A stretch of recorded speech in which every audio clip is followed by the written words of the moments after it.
try to learn the community from a good community expert, someone that's trusted within the community, someone that has built relationship within the community. That's going to be kind of your buddy, your mentor. Don't look at it as a, you know, I'm up here and they're down here. This is like a mentor who's going to show me the community that I'm serving and help me better understand it. And another piece would be just whenever you don't know or you're unsure, just put it out on the table. I don't know, I'm unsure, because people from the community, we can read between the lines, and we can spot a fake a mile away. So just let people know when you genuinely don't know. This is the gray area, but in partnership we can figure it out together. I think that's great and helpful.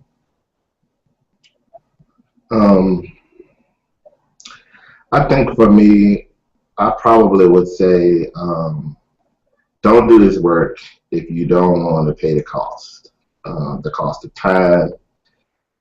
I mean, I don't know if we romanticize this kind of work that we're doing, but the kind of work we're doing is really hard. And if you don't have the time, the energy, or the space, I would encourage you not to. And that's okay. You have to accept that. But don't do it if you don't have the time, the energy, or the space. And if you really don't like people.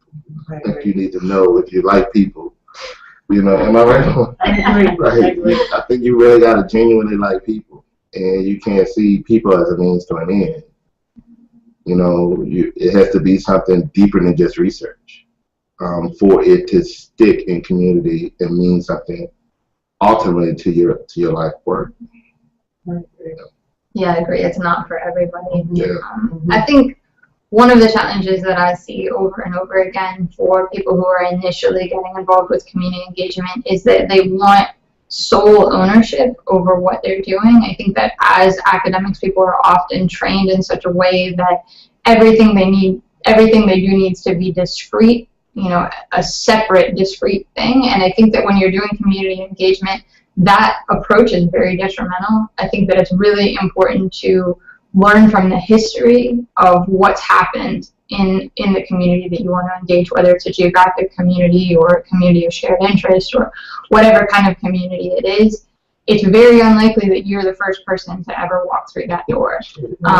And so make sure that you know who's walked through that door before, what they've done. If it's of value, it needs to be embraced. And think about not just who's walked through that door, but what happens when you walk out that door.